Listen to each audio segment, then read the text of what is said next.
Okay, magandang gabi po sa ating lahat dito sa Donmar TV at nandito na naman tayo sa ating sasakyan nagva-vlog.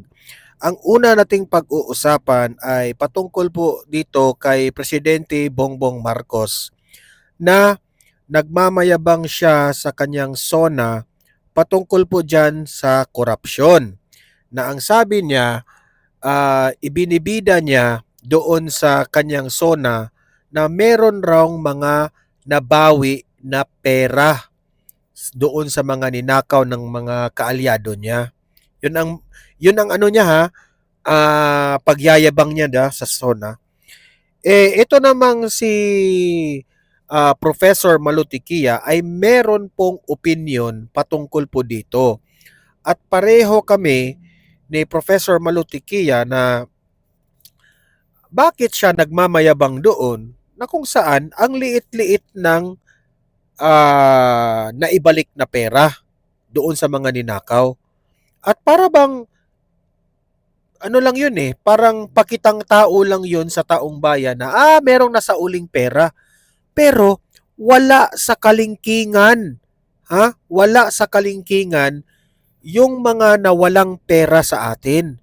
Kaya kayong mga taong bayan, huwag kayong magpabudol dyan sa mga binabanggit ni BBM. Okay? Mamaya, ipapakita ko yung video na yan na sapol ni Professor Malutikia itong si Bongbong Marcos. Okay? Pangalawa ng ating pag-uusapan ay eto nga, no, itong impeachment trial ni Vice President Inday Sara Duterte kung saan itong mga prosecutors ay nagpalabas po ng mga ex-bank executives, no, mga dating nagtatrabaho sa Land Bank kung saan palpak naman yung dalawa. 'Di ba? Bakit nasabi nating palpak? Bakit ginawa nilang witness 'yon na it's a natural transaction. Imagine that one, pinapa-witness mo, pinapapapunta nyo doon sa Senado, tapos sasabihin lang niya, there is no anything suspicious. Tapos, witness nyo yun? Mismo ang sarili ninyong witness na ang nagsabi na there is no something suspicious. Kahit nga unusual kasi malaki yung pera na winidraw, wala namang suspicious doon. Hindi ba kayo nahiya dyan, Luistro? Dilima? Ridon? Ayan sa inyo. Mabubuking kayo na halatang halata kayo na yung mga pinanggagawa ninyo, lahat propaganda at lahat publicity lang para siraan ninyo si BP Sara. Kasi ang totoo niyan, yung impeachment na yan, no, paninira lang yan kay BP Sara. Panoorin natin itong si Attorney Salvador Panelo patungkol po dito. Kasi mas maganda yung makikinig tayo sa mga legal experts na batikang abogado na si Attorney Salvador Panelo, yung dating legal counsel ni former President Rodrigo Roa Duterte. Okay? So yun po ang mga papanoorin natin at ire-react natin dito sa vlog natin ngayon. Pero bago ang lahat guys, paki-like muna at paki-share itong ating vlog, itong ating video para makatulong tayo na kakalat itong totoong analysis, totoong reaction po sa mga nangyayari ngayon na mga bias na pangyayari sa ating administrasyon. At yan, naka-like and share na ba? At sa mga hindi pa nakasubscribe dito sa aking channel na Donmar TV, no? I-consider ninyong i-subscribe na itong channel na ito kasi kapag nakasubscribe kayo, magiging updated kayo sa usaping impeachment, sa usaping Vice President Inday Sara Duterte at si Tatay Digong na nandoon ngayon sa Hague. Lagi kayong ma-update. Kaya, subscribe na kayo kasi walang bayad yan. Okay? Maraming salamat. Nakasubscribe na ba? Ayan, as promise sa inyo, babati ako, no, sa mga audience ko dito sa Donmar TV sa iba't ibang parte ng mundo at sa bansang Pilipinas, no? Sabi dito ni Susan Angot, you are our favorite vlogger to our family. Ayan, Sa mga pamilya po ni Susan Angot, maraming salamat po sa inyong laging panunood dito. Ayan. Oh, mahal ko itong si Susan Angot eh. Shout out sa mga pamilya mo diyan, Susan Angot. Mag-ingat-ingat po kayo diyan. God bless po sa inyo. Huwag niyong kalimutan, Ma'am Susan ha. Always pray for Tatay Digong sa ating pinakapaborito nating presidente. Ayan, Susan Angot. Ingat-ingat po kayo diyan. God bless sa inyo, Ma'am Susan. Loret YT. Good afternoon, Sir Donmar. Palagi po akong nanunood sa mga videos nyo. God bless you always, Sir Donmar and your family. Uy, God bless rin sa inyo, Ma'am Loret YT, no? At mabuhay rin ang pamilya mo. Thank you, thank you. Good afternoon sa iyo, Ma'am Loret. Thank you, thank you. Joel Cansico, Lord God, please protect the people offer their lives for our country. Ayan, that offer our lives for our country. Maraming salamat sa pag-comment, Joel Cansico. Mary Rose Craig, thank you, Vice President. God bless you, my President. Ayan, thank you, Mary Rose. Vin Agustin, VP Sara, tama po kayo. At Sir Donmar, tama po kayo. Ayan, maraming salamat, Vin Agustin. Mabuhay po kayo at maraming salamat sa iyong panunood dito sa ating programa. Needs leads. Ayan. Siguro ang meaning sa tukhang tok-tok hangyo nga dili na mausab og bawal na gamot. Siguro paugat ng ubang mga jadik. Ayan. So, needs leads, tama naman yan, yung sinabi mo, na nung panahon po ni former President Duterte, malaking factor po ang tukhang. Instead na sila po ay kinukulong kaagad, binibigyan po sila ng pagkakataon para magbago, no? Through tukhang. Okay? Anong ibig sabihin ng tukhang? Kung sa NBI kasi at sa kapulisan, meron na silang mga lista doon kung sino yung mga lulong, no? Tapos pinupuntahan nila yan sa bahay. Pinagsabihan na, ano na kayo ha? Magbagong buhay na kayo. Kasi kung hindi kayo magbagong buhay, at least you are still given a chance, pero kung hindi kayo magbago, huhulihin kayo. Okay? So, eto na. Maraming salamat sa mga bumati ngayong araw na ito. Unahin muna natin itong kay Professor Malu Tikia, okay? Kung saan ay lahat ng mga pinagsasabi ni Bongbong Marcos sa SONA na nabawi na raw yung mga ilan na mga pera na kinulimbat ay parang ginawa lang nila na pakitang tao sa taong bayan. Ito po, panoorin natin at pakinggan, magre-react tayo dito kay Professor Malu. Play. Nagmalaki ng presidente na merong nabulgar na nakawan na maabot na yata sa trilyong piso, yun pa yung wala pang nakulong at hindi mabilis. Doon naman sa private, yung donor na hindi naman pera ng taong bayan, abay mas nauna pang nakulong, Prof. Tama yan, no? At binanggit niya sa kanyang SONA na medyo contradictory rin, no? Then sa paglaban sa accountability, sinabi niya 250 billion ang nabawi na. Pero ang nabalik sa Treasury, 800 million. So 4% lang yun. Ano nangyari dun sa iba? Kasi ang sabi niya dyan, ang claim niya sa SONA. So, ang liit-liit po ang naibalik na pera. Ha? Yan ang point ni Professor Malu.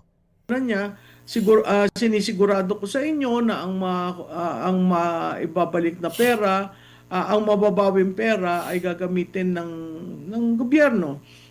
Kung yun pa lamang 250 billion pa lang ang nababawi at 800 million lamang ang nabalik sa treasury, anong ibig sabihin nun?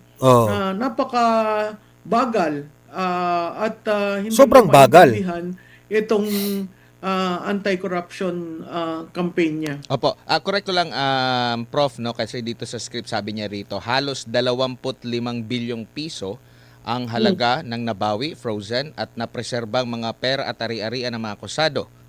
Ang mahigit 800 milyong piso dito ay agad nating naibalik sa treasury. So, Hindi siya 250, parang 25 billion. Pero doon sa 25 billion, 800 lang yung agad.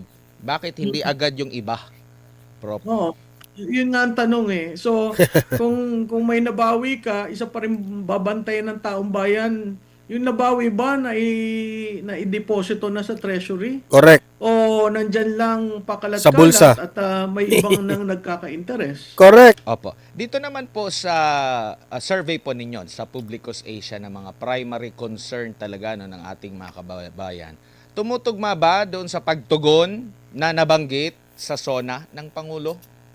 Oh, alam mo, Admar, yung personal na issue ng respondent, corruption 30%. Ang ekonomiya more or less around 15 to 18%. Yun yung individual. Pero pag naging household, lumalabas rin ang corruption mahalaga at saka ang recovery ng Philippine economy. Makikita natin doon walang klaradong economic plan kasi nagpo-function pa rin tayo sa COVID level eh. Ilang taon na nakaraan ang COVID pero hindi tayo nakakaangat. Biglang dumating ang gera sa Iran, medyo lumakda tayo, nagkaroon ng isang plano pero hindi naman immediate na nagawa yung mga dapat magawa. Ngayon sinasabi aalsin yung sa Meralco na Systems loss. systems loss. Tapos sinasabi yung Amyenda ng IPIRA.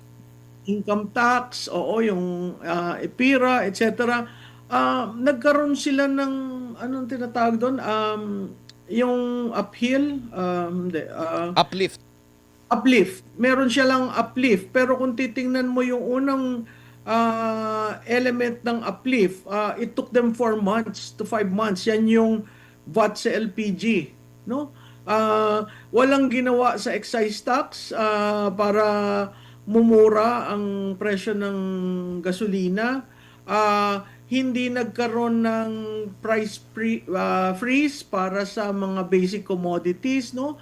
So, makikita mo it's one thing to claim na ito ang mga resibo sa nagawa ko, and it's another thing to really ask Juan de la Cruz, naramdaman nyo ba?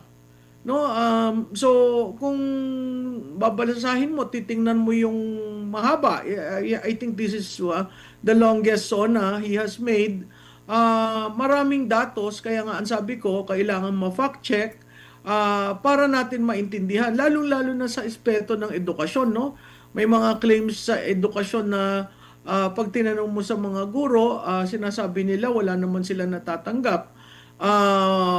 Meron rin diyang claim tungkol dun sa ating disaster preparedness na may hub and spoke at marami ng lugar na pwedeng pangsagip sa mga tao pag nagbabaha. Pero yun, kailangan natin tingnan. Kasi ang tanong ko, bakit ngayon nyo lang yan sinasabi? Dapat sinabi yan ng spokesperson mo para naiintindihan ng tao na, may nagawa naman pala, ito yung nagawa. Ang problema, yung spokesperson kasi ginamit parang attack dog, parang pangsisi at i-blame ang mga Duterte. Correct. Kaya may problema tayo dun sa trust at saka sa approval eh. Ang approval ng presidente, sumasadsad. Ang approval ng kabinete, sumasadsad. Ang trust ng presidente, talagang pababa, no? So makikita natin na dyan sa SONA, marami siyang resibong binigay at kailangan tingnan natin kung totoo. Opo. And dito po sa issue po ng IPIRA, system loss, lalo na sa IPIRA, no?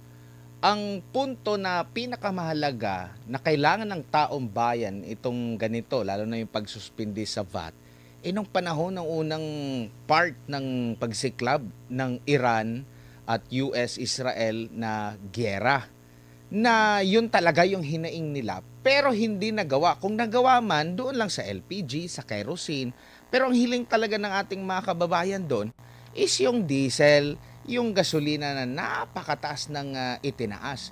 Kung hindi nagawa doon, maniniwala ba tayo na magawa na isang batas talaga, maamyendahan talaga, considering ang kalaban mo rin dito is mga oligarch din na prof? Admar, alam mo, mahirap yang ipira.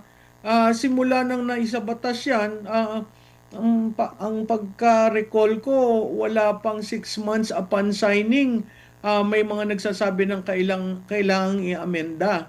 At every kongreso, whether first session or third session, ina-attempt na maamendahan yan, pero hindi natutuloy. Katulad nga ng sinabi mo, medyo mabigat yan ang labanan.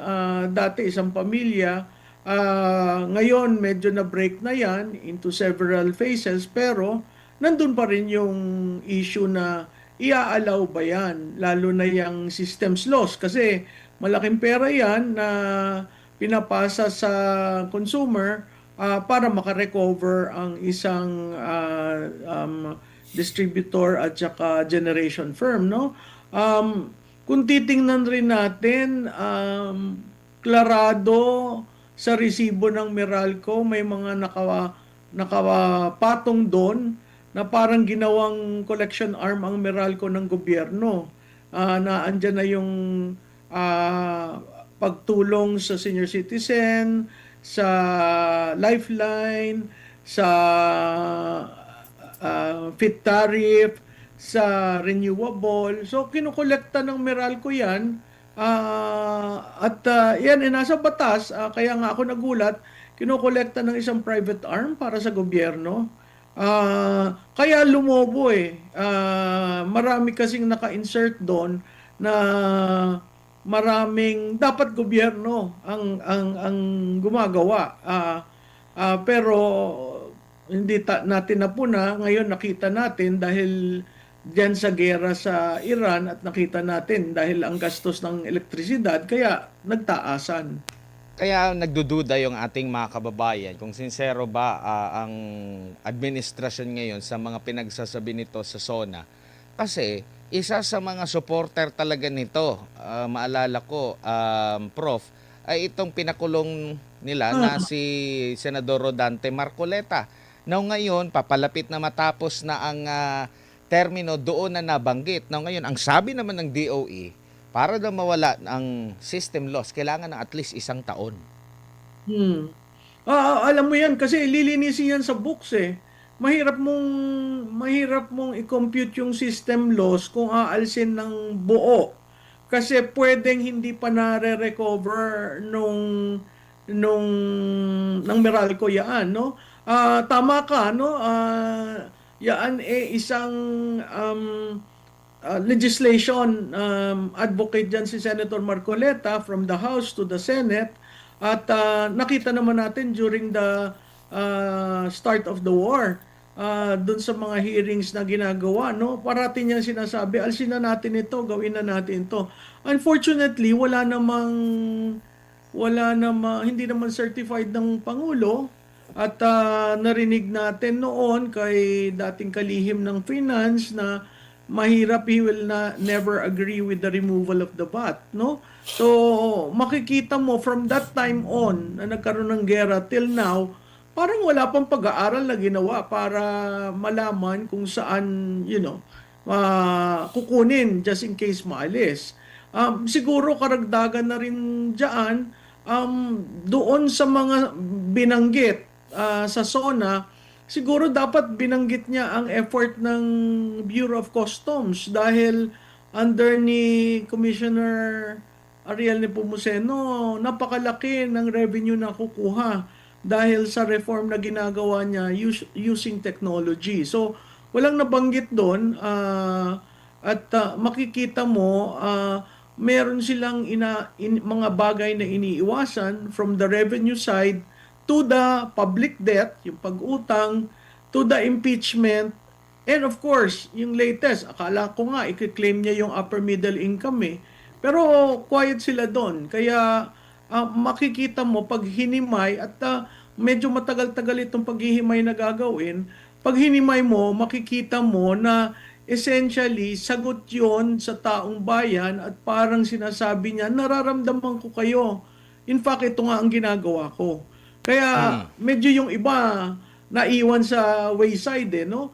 Ang isa pa niyang claim na kaduda-duda, kaya nga napakahalaga ng fact-checking na dapat gawin, ay ang pag-claim niya dun sa electric vehicles ng Davao City.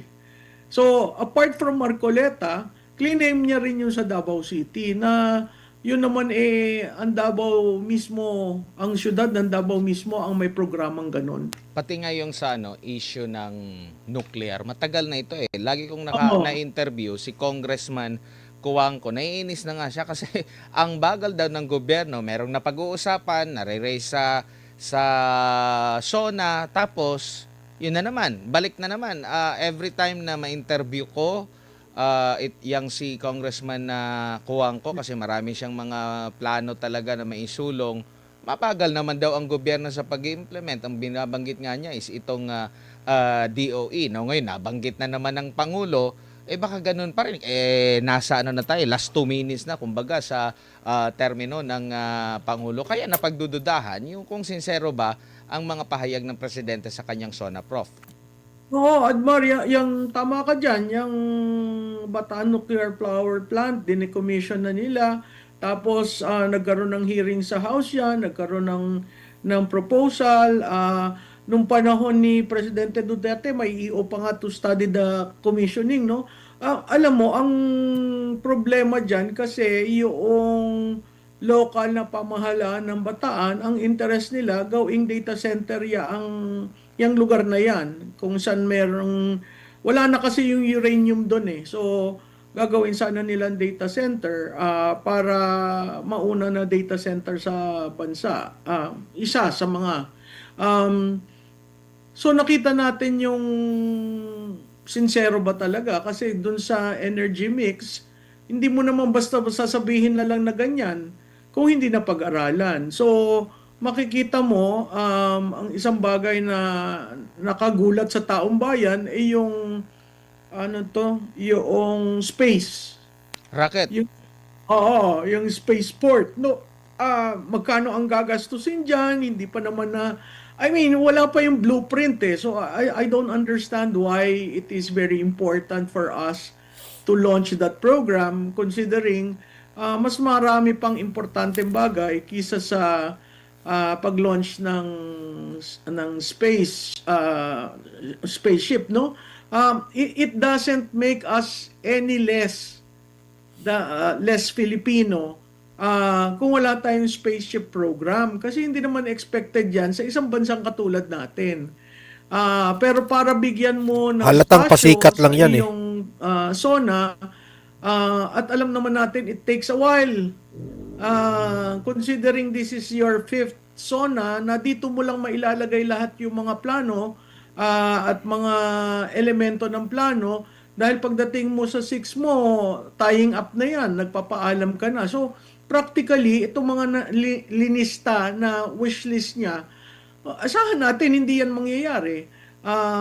Klarado doon sa electronic vehicle na sinasabi niya ang priority, ang full launch noon 2040, wala na siya. Yung sa MRT7, sinabi rin na by next month, next year, i-launch na. Sa tagal niyan, mukhang 2028 pa yan. So, maraming mga claims na ginawa, kaya nga parati kong sinasabi, kailangan ma-fact check. So, ayan kailangan niyang fact check yung mga pinagsasabi ni BBM, halos lahat eh. Yung alam naman ng taong bayan. Lahat naman sigurong mga nagko-comment doon sa social media patungkol dyan sa rocket launching ni BBM, wala nang naniniwala. Ang gobyerno nga nahihirapan na maglagay ng budget pang gasolina dyan sa mga ambulansya natin.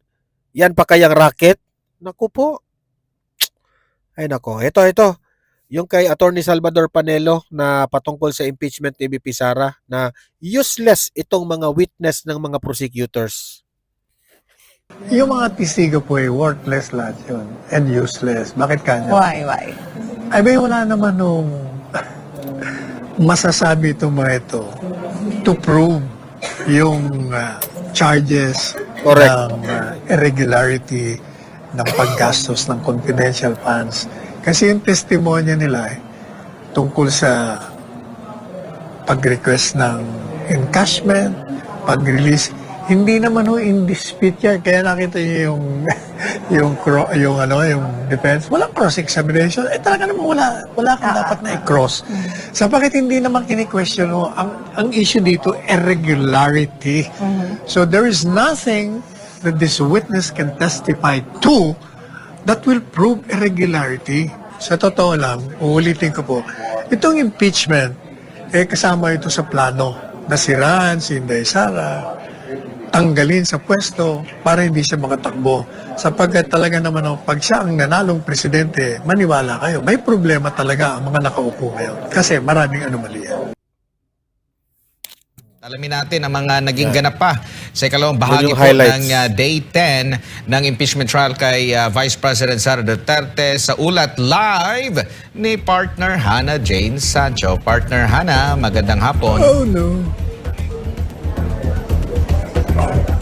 Magandang hapon, ka-partner Jade and Admar. Natapos na ngayon day 10, impeachment trial ni Vice President Duterte. At kanina, humarap si Violeta Constantino, ang dating Land Bank Boulevard Branch Manager, kung saan kinumpirma niya yung pag-encash ng mga cheque, may kaugtayan sa confidential funds ng Office of the Vice President, yung mga procedures nito, at nagkaroon din ng interpellation ng ating mga senator judge.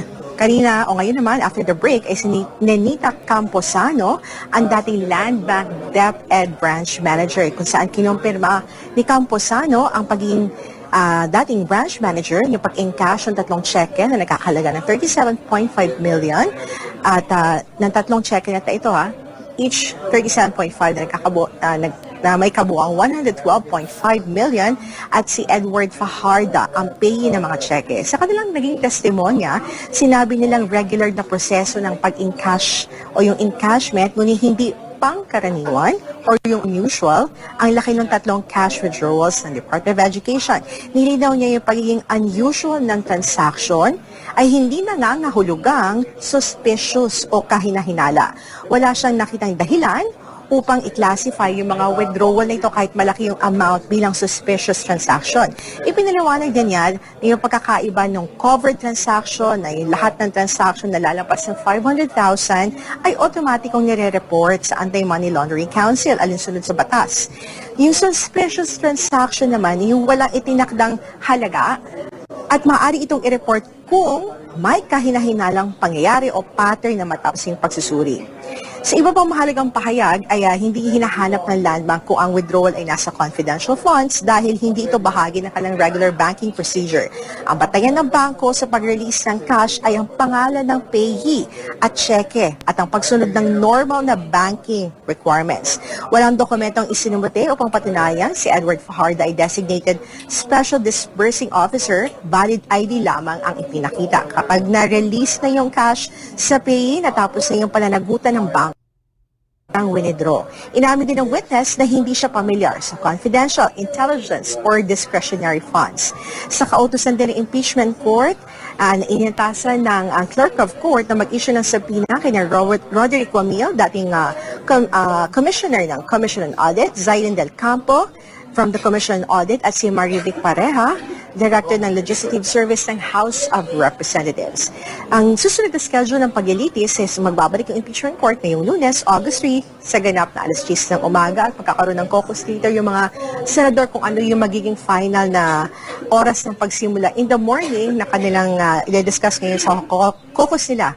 At syempre, yung pagkapatuloy na presentation ng mga testigo ng House prosecution na next week po yan. At alas 10 naman ngayong hapon, Admar Jade, ang magbabalik yung regular session ng Senado. At kasama ko ngayong hapon ang dating Chief Presidential Legal Counsel ng Duterte Administration, si Attorney Salvador Salpan. Tanungin natin siya kasi regular talagang umaattend ng impeachment trial at tanungin natin ano ang iyong assessment sa takbo ng impeachment trial, day 10. Humarap yung mga testigo ng House prosecution for the Article 1. All those alleged misuse daw po ng confidential funds. Ayaw ko sana sabihin, pero talagang dapat Tapos sabi, yung mga testigo po worthless lahat yun. And useless. Bakit ka? Worthless at useless, ha? Ay, may wala naman nung masasabi itong mga ito to prove yung charges ng irregularity ng paggastos ng confidential funds. Kasi yung testimonya nila tungkol sa pag-request ng encashment, pag-release, hindi naman in dispute yan. Kaya nakita niyo yung defense. Walang cross-examination. Talaga naman wala kang dapat na i-cross. Sapagkat hindi naman kini-question mo. Ang issue dito, irregularity. So there is nothing that this witness can testify to that will prove irregularity because the requests for the encashment as well as the release of the money are not in question. Pero dito sa Article 1, sir, yung impeachment trial, may nakikita na ba kayo dito sa nangyari sa pagpresent ng mga witness na may napatunayan yung prosecution na magtatagoy ng culpable violation ng Constitution? Wala nga, kasi nga, yung dalawang testigo, wala yun eh. Parang wala silang prinisinta. Tama yung depensa, no cross. Tama, yun ang tama doon. Kaya yung mga tanong ng mga senador, mawalang galang na po sa inyo. Mabuti si Robin Padilla hindi nagtanong. Kasi, sabi ko nga sa'yo, minimenos nila pero matalino ito. Kaya naman magkawas. Correct. Mabuti hindi ka nagtanong. Wala naman dapat itanong. Exactly. Kaya natutuwa Si Robin lang ang nasatisfied kung kasi talagang wala eh. Yung mga tanong napakinggan. doon, mga irrelevant lahat eh. Lahat ng mga tanong doon, mawalang galang na ho sa inyo. Kasi, kung ang usapan doon kaugnay sa pag-release, sa pag-request, kung sinunod yung protocol, yun, lahat ng mga tanong nyo relevant. Pero irregularity ho pinag-uusapan nung after the release eh. Kaya, yun yung mga tanong nyo, hindi na ho kailang unnecessary and irrelevant. Do you think this is part of the fishing expedition in the process po nung the transfer fund? Media mileage. Oh, the media mileage, okay. But before the witness was presented, Attorney Sal,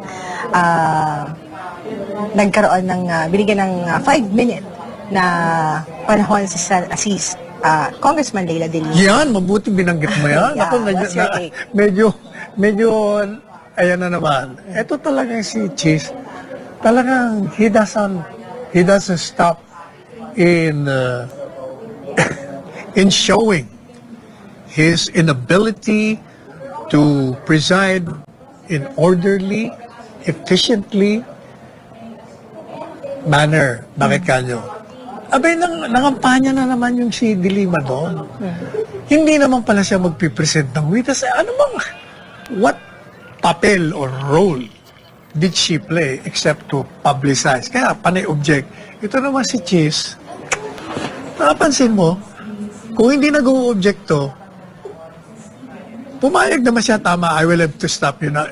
Pinabayaan mo muna magsalita, saka ka Pero na nag-warning mag-stop. naman siya. Aba, hindi naman kaya mag-warning eh. Kung yung marunong na presiding officer, mag-uumpisa ka pala, oops, stop. Kung halimbawa, kung presiding officer, what is your role here? Are you going to present a witness or not? Pag sinabi niyang, no, Your Honor, I will manifest, never mind. Proceed. Prosecutor, present your witness. Ganun lang yun. Okay. Kakainis eh. Kaya yung pati si Cheese sablay rin after eh. break, hindi na kami bumalik. Pero, Kumain na lang kami. pero attorney, kasi from the first until the second witness, narinig natin yung term na suspicious, Naku. unusual, illegal. Pero sa kabila nun, both the witness, narinig naman sila na hindi naman illegal yung transactions. Talaga namang hindi eh. Yes. So, Kasi, bakit magiging illegal? Merong request. Tumawag naman yung mga opisina. Tapos yung cheque, na mayroon namang pay. Kaya yung mga tanong na yung mga irrelevant lahat yun. Sinasabi lang naman doon, under the law, pag covered at suspicious, nire-report. Talaga yung 500,000 nga eh. Re-report mo na pag more than 500,000. Yun namang suspicious. Kung nagduda talaga yung bangko na baka hindi ito totoo eh. Kahit na 1 million lang yun. Oh, sir, meron ditong kaduda-duda. Hindi, kumbaga, ordinary po yan. Hindi na mahalaga yung mga suspicious, usual, unusual. Ang unusual, yung tanong kayo ng tanong doon na hindi naman kailangan. Pero dito sa second witness, kasi meron siyang experience with other government agency, hindi lang sa Department of Education. And when she was asked, is this the first time na ganito kalaking amount? Sabi niya, and may mga government agency din ba na nag-withdraw din ng malaking amount na experience mo? Wherein, sinabi niya na na-experience din naman niya kasi sa ibang branch yun na ibang government agency din na nakapag-encash yun ng malaking pera. Although hindi niya na sinabi for privacy nga. Which is transaction sa bangko ng mga government agency, hindi unusual na magpa-encash yun ng malaking amount. Talaga namang hindi unusual yun. Kaya ngayon, hindi ko maintindihan ng talong. Tapos tatanungin nila, hindi ka ba nagduda? Paano magdududa kung mismo yung processing ng check, they followed, compliant lahat. Ang trabaho mo, Mag-release. i-cash mo. Kasi kompleto naman eh. Yes. So, it's not for them to ask. And then when you raise na si Senator Panfilo Lacson, since issue ng confidential fund ito napansin daw niya both sa defense and sa prosecution, wala daw silang competent na nilista na witness. Since dapat, yun daw ang dapat i-present nila na sinabi naman ni Representative Chua na may reservation siya, pero parang sinabi niya na from the COA, sabi ni Senator Lacson, hindi naman competent ang COA for the confidential funds. What's your take on that, Bob? Abogado na naman siya. Siya, ang magdi-decide ng competent na isang testigo will be the court based on the rule ano yung competent evidence. Now, pagdating naman dun sa confidential funds, ano ba gusto niyong maprobahan? Ang tingnan niyo yung batas. Para saan ba yung confidential funds? Confidential funds, talaga para sa mga kalaban nito ng Estado. Kaya nga tinawag na confidential eh. Kasi, hindi mo pa pwedeng ipakita kung sino ang binibigyan mo ng pera. Kasi pag pinakita mo yan, patay, wala ka nang makukuha ang informant, papatayin sila eh, pati pamilya nila. Yun talaga ang nature ng confidential funds. Correct. And sa tingin niyo, So, yun po ang kabuuhan po ng opinion, reaction ni Attorney Salvador Panelo. Kailangan naman tayong maniwala kay Panelo kasi batikang lawyer ito. Tapos, hindi pa nga ito bias kasi sometimes, ang napapansin ko dito kay Attorney Salvador Panelo, kahit nga ng mga DDS na mga lawyers, no? Kung hindi siya sang-ayon, talagang magsasabi siya. Yan ang kagandahan ni Panelo. Kaya nga ako dito, nung binanggit ni Panelo na useless itong dalawang witness na dinala nitong mga prosecutors nito, talagang witness. Wala namang napapatunayan itong mga witness na ito na may anomalyang ginagawa si VP Sara. Ginawa niyo pang witness? Yan nga ang nakakatawa eh. Dinala nyo sila dyan para magsabi lang na merong winidraw. Pero wala namang suspicious. What's the point? Diba? Kaya nga, hindi na ako magtataka kung bakit itong defense team ni VP Sara hindi na nag-cross-examination dito sa dalawa. Kasi basta lang makadala sila ng witness, alam mo sa totoo lang, dahil doon sa nangyari sa hearing na yun, doon talaga napapatunayan na mahina ang kaso nila. Mahina itong ipinaglalaban ng mga prosecutors. At yan pa ang sasabihin ninyong gustong ma-impeach si VP Sara dito sa mga pinagsasabi ninyo. Malabo. Malabo talaga yan. Kaya nga sabi ko, itong impeachment na ito, mas lalong minahal ng taong bayan si VP Sara. Kasi inaraw-araw nyo na eh. Inaraw-araw nyo nang maging mas lalong sumikat si VP Sara at lalong iboto si VP Sara sa 2028. Okay? So ayan, no? Sa mga audience ko dito ngayon, na mga nanonood, paki-comment na lang sa inyong opinion at babasahin natin yan sa comment section. At sa mga nanonood rin, like and share this video para kakalat ito sa taong bayan. Sa mga hindi pa nakasubscribe, subscribe na po kayo. Okay? See you in my next video. Have a great day. Have a great night. God bless po sa ating lahat. Mabuhay ang Pilipinas and God save the Philippines. Bye-bye.